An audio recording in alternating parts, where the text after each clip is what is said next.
Hello বন্ধুরা, good evening. আজ আমার ভিডিওটা এই সন্ধ্যাবেলা থেকেই শুরু করছি। কি বলো তো, রোজই তো সন্ধ্যাবেলায় হয়তো বাচ্চাদের জন্য কিছু না কিছু খাবার বানাতেই হয়।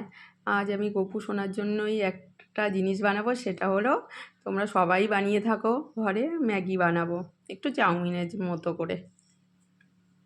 দেখো, প্রথমে ম্যাগিগুলো আমি কী আর বলবো, ম্যাগির সম্পর্কে বলতেও কেমন লাগছে, কেননা কী বলো তো, আমরা তো সবাই তৈরি করে থাকি।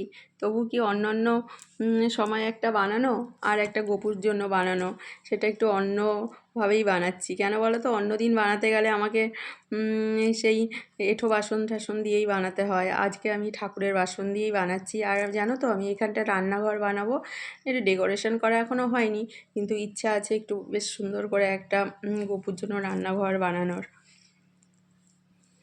আর দেখো, এদিকে একটু ম্যাগিটা আমি সেদ্ধই করে নিলাম। আর অন্য কী বার বলো তো, সোমবার আর শনিবার নিরামিষ খাই আমরা। সেদিনকাই ভাবছি গপুর জন্য কিছু না কিছু বানিয়ে দেবো। কারণ কী হয় বলো তো, আমি অন্য সময় বানাতে ইচ্ছাও করে না, আর মাছ টাছ তো খাওয়াই হয় আমাদের।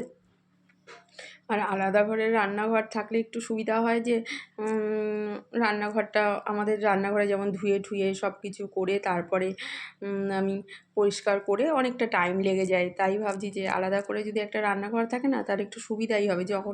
যখন ইচ্ছা হলো সন্ধ্যাবেলায় একটু টুকটাক বানিয়ে দিলাম, তাতে আমার একটু সুবিধাই হবে।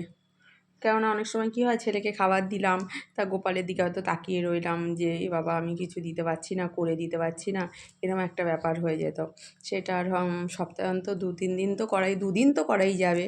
যেদিন আমরা নিরামিষ খাবো সেদিনই না করে দেবো। আর এই দেখো, আমার হয়ে গেছে, একটু চাউমিনের মতনই করেছি। এটা আমার 2 ছেলে খেয়ে নেবে, গপু আমার ছেলে, আর আমার মেয়েও একটু খেয়ে নেবে।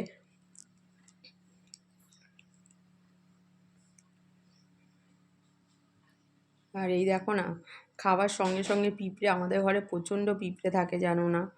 খাবার সঙ্গে সঙ্গে দিলাম কি পিঁপড়ে চলে এলো।